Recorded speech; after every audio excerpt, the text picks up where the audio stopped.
Alrighty, so today not only we are going to review the remaining games that happened in week number 9, but for the first time this season, we got some midweek games that is going to happen in the 2022 MLS regular season. Well, when I mean games, I should put game without an S because there's actually only one game that's going to be happening in the middle of the week, and it's kind of serve as an appetizer of what could be a historic event if the Seattle Sounders can beat Pumas in that CONCACAF Champions League final second leg. But let us actually first talk about the three games that happened yesterday, and we start off with the first one, which is NYCFC versus the San Jose Earthquakes, and this was pretty much a predictable result where I was expecting NYCFC to get all 3 points, and the scoreline looked like it would suggest that it was a comfortable victory, but it was not. I mean, the Quakes, to their credit, they were really in this game for 70 minutes, and they really kind of gone toe-to-toe against a red-hot NYCFC team, but ultimately, the quality was just too strong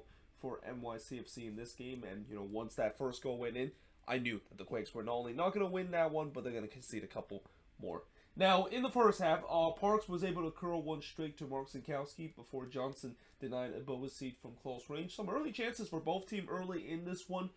Gray then blast one into the stands before Johnson denied Espinoza from close range.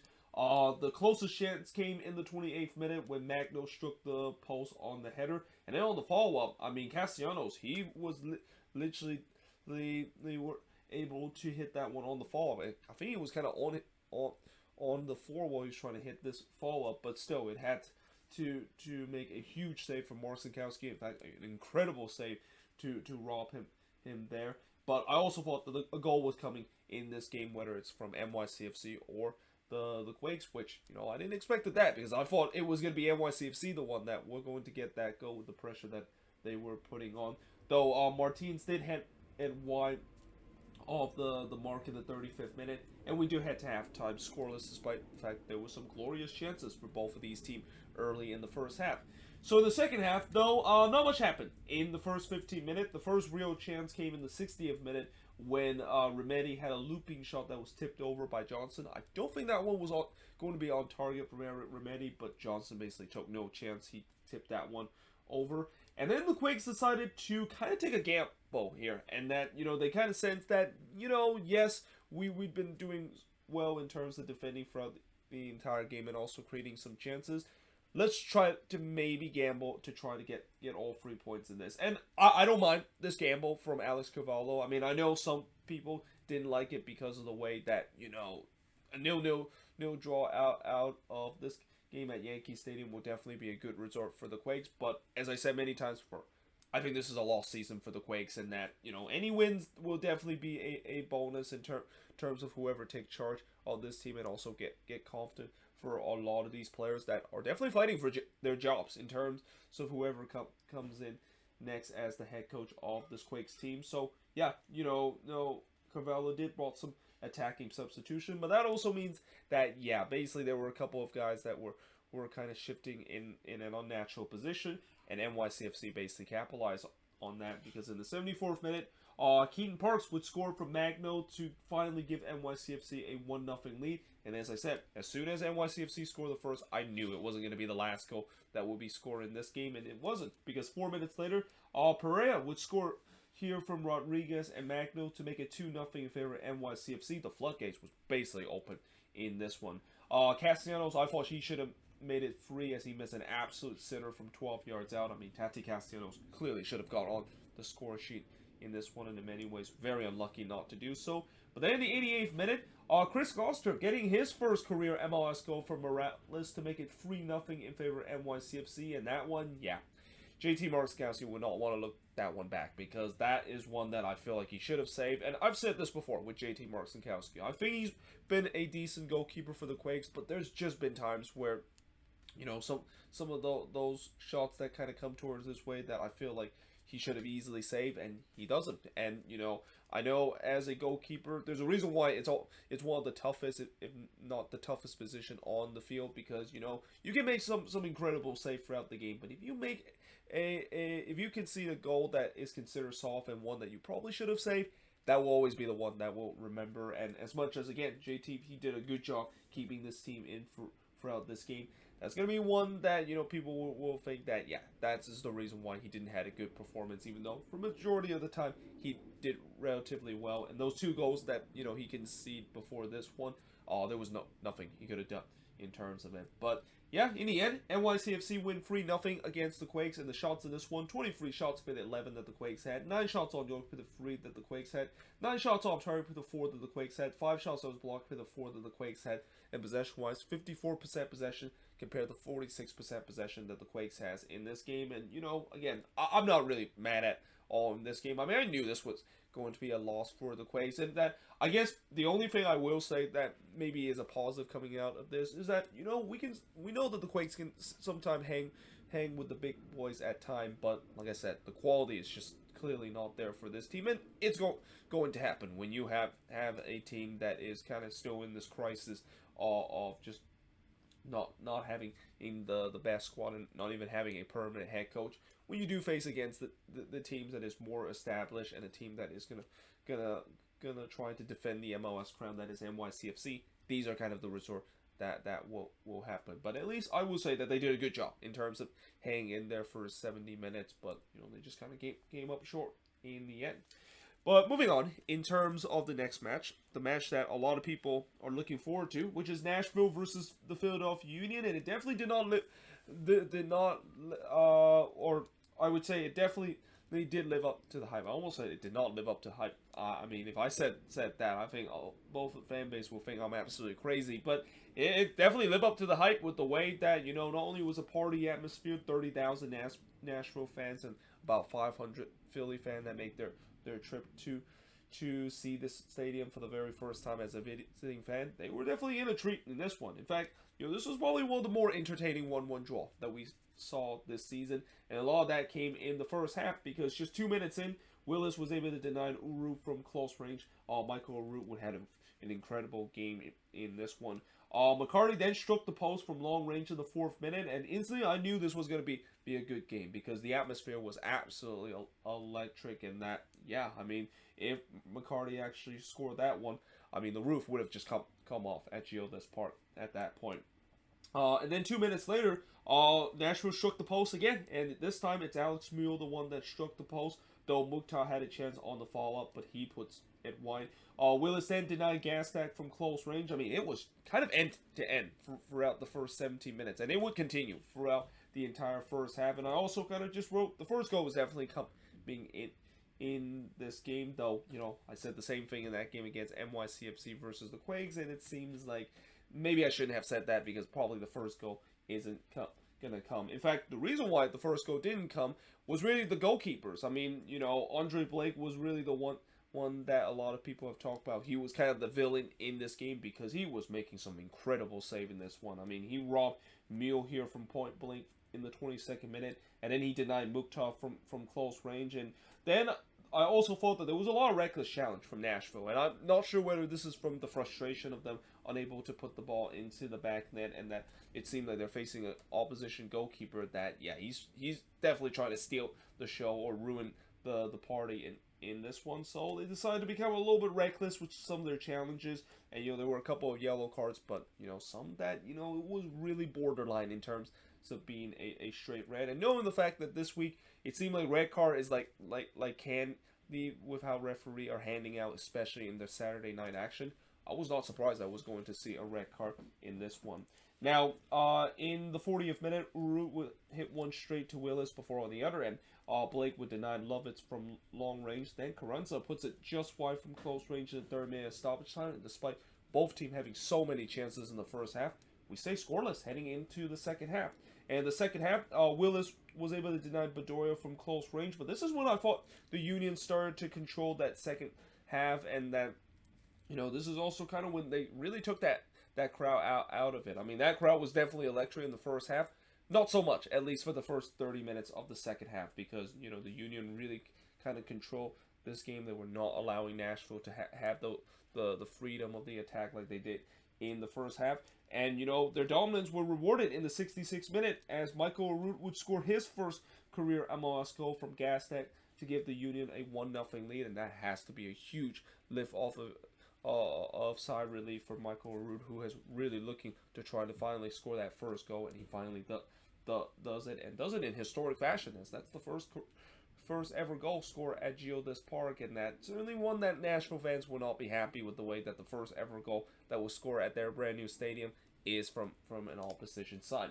Now, Martinez had a deflected shot that goes wide in the 70th minute, and as I mentioned, that 30,000 Nashville fans that were in party atmosphere, they look restless and subdued in the second half. Like, Philly really took that crowd out with the way that they were the better team. But then in the 82nd minute, the crowd were alive again because a penalty was given to Nashville after Martinez basically handballed that one in the box. I mean, there was no doubt that of course is a handball, which Leao basically puts that one away to score the first ever goal at Geodis Park. I almost said the first career goal. I mean, technically he scored his first career goal at Geodis Park, but that's the first ever goal that Nashville SC scored at their home stadium. But there was no doubt the momentum was with Nashville, and that crowd, again, they were back in a party atmosphere, and that they were looking to try to will this team to get that second goal. In fact, they thought they did so when they actually go to VAR to see whether or not if Corey Burke conceded a penalty from a handball. And you know how it seems like this season at times, whenever there's a good game, Pro is going to try every way to ruin it because of controversial call, and here we go again.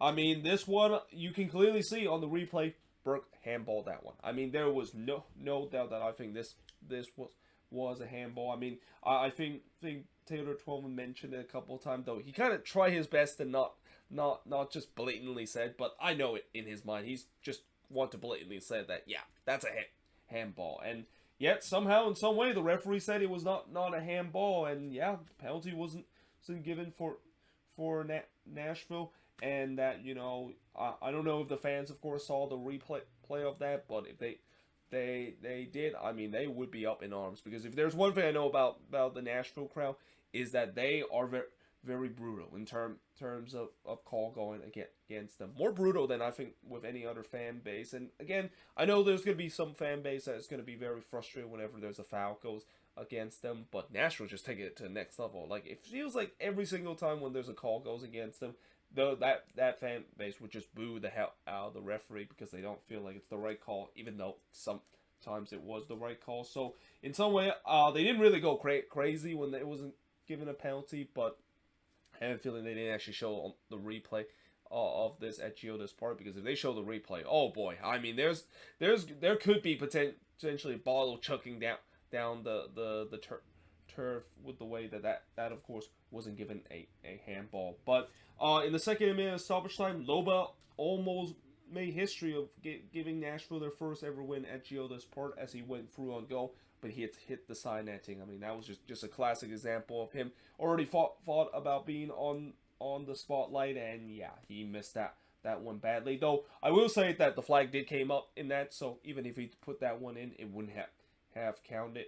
And I also thought that half of the stadium thought it went in. In fact, part of the supporter section, when that goal was hit toward you, some of them celebrate, thinking that one went into the back of the net, and it's just kind of classic whenever you have a ball that kind of hits the side netting. Half of the stadium is going to think it's gone in because of that illusion. But in the end, it ends in a 1-1 draw in this one, and the shots in this one, 15 shots per the 10 that the Union has, 6 shots on goal per the 5 that the Union has, 4 shots off target per the 2 that the Union has, 5 shots that was blocked per the 3 that the Union has, and possession-wise, 60% possession compared to 40% possession that the Union has in this game. And overall, I think the draw is considered fair in this game because, both teams did very well in this one, but this was just a game that the goalkeeping was the star of this game. I mean, I know Andre Blake is going to get a lot of the headlines, but don't forget about Joe Willis. He also makes some big save in this one to keep the Union at bay at times, and that overall very entertaining game to see, the first ever game at Geodis Park. And usually I know after a brand new stadium being open, it's going to take a lot for the second game to kind of have that similar atmosphere, and it's going to be interesting to see if that's going to be the case for Nashville when they do play their second home game at their brand new dig. But that being said, moving on, in terms of the last game of the Sunday action, is LAFC and Minnesota, and in some way this game was almost a carbon copy of the NYCFC versus San Jose Earthquakes game, where this was a game where, you know, the Loons, they definitely hold tough against LAFC for pretty much 75 minutes, but as soon as that first goal scored, I knew Minnesota was going to lose the game. And also, this was also a game when, you know, part of the game they weren't able to watch because the power literally went out in my house, and it went out for a good 15 minutes, and I had to rely on some bad cellular data to watch the game over a knockoff stream, because basically nothing was working, and that even watching it on my streaming or my cord cutting kind of app was not working because of how bad my data is, and somehow in some way the data works on the knockoff stream and not actually the cord cutting app that I'm trying to watch. But in the first half, I thought the Loons actually came out with a high press, which was kind of surprising because this is a team that, you know, yes, there's times where Adrian Heath would let his players press high up the pitch, but, you know, I didn't expect them to do so soon in this game. And in fact, I think LAFC kind of caught that by surprise, because there was a couple of times where LAFC were committing some bad turnover in their own half in the first couple of minutes. Though on the other end, I thought the defense looked shaky early for the Loons. I mean, they also kind of turned the ball over in their own half too.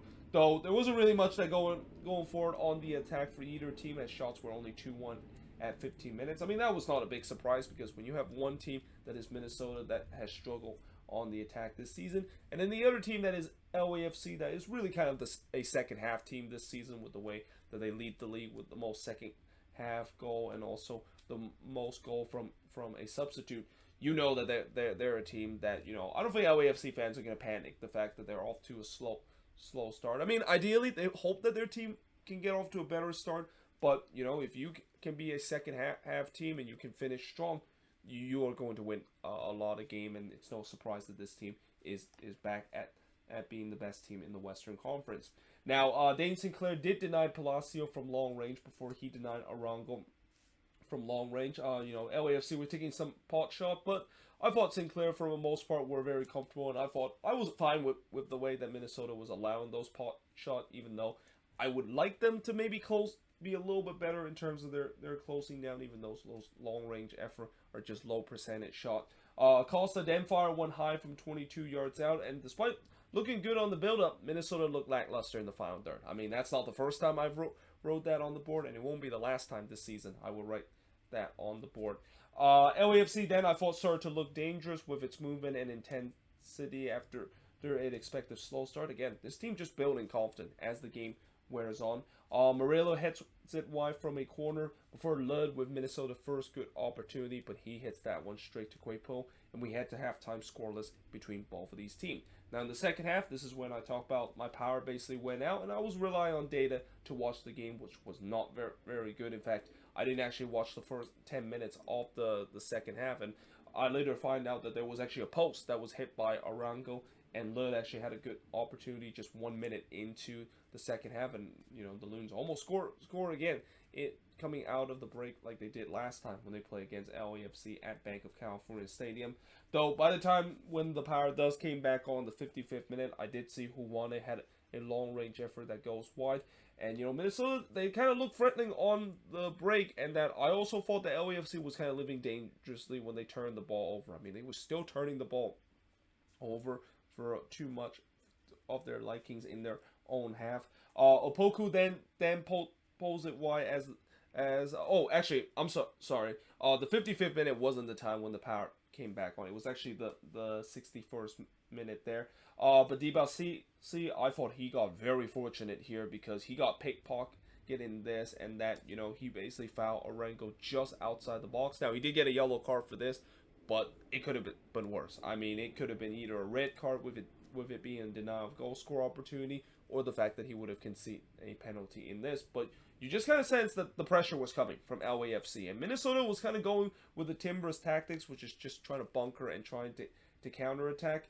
though Rango puts it wide from close range in the 72nd minute before he puts it high from 18 yards out in the 75th minute. Vela then curl one just wide from 17 yards out. I mean, LAFC was just knocking on the door, and now I started to feel like not only the Loons are not going the Timbers tactics, but now they're on the Adrian Heath bunker mode on the road tactics and keep a 0-0 draw, which I mentioned many times before. That does not work well for this team, and it's no surprise that it didn't work again in this game, because after Dane Sinclair make another great save to deny Acosta from close range, he could not do anything about the Holland's head shot here in the 84th minute as LAFC finally broke through in this game.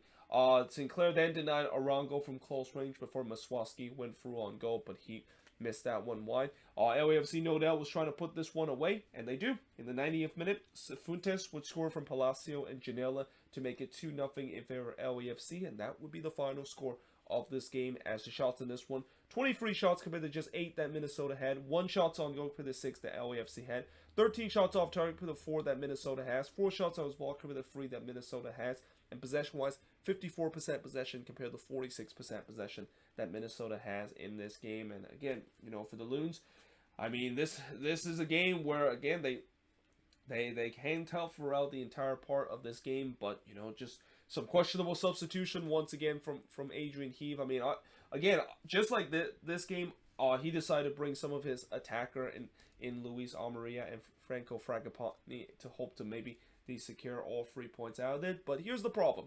Both of those guys have been struggling in terms of scoring goal, and also both of those guys, as soon as they came in, that back line immediately looked like it was gas. Like, that back line, by the way, was already looked like it was gas. So, you know, if you're going to just decide to go full bunker mode or go full Heath mode on the road, why in the world did he decide to bring in attackers instead of substituting some of the defenders? Because you can clearly see some of these defenders are absolutely gassed with the way that they play very, very physically throughout the 80-minute leading up to the goal. So again, some very questionable tactical decision by Adrian Heath in this game that once again cost the Loons all free or cost them in this one on the loss. But I will also say that it's a combination of that and LAFC. You know, they just have the quality to be able to get all 3 points. Like, this is a team that it is a second half team, and you know, there's nothing wrong with being a second half team as long as you're able to come alive in the second half. And so far, time and time again, this team continued to show that they can do so, and that is the reason why, as I mentioned, they're now at the top of the Western Conference, and I believe they're also leading the Supporters' Shield race once again. I mean, it feels like it's 2019 all over again, with LAFC just running away with the league and basically are on another planet compared to the rest of the league.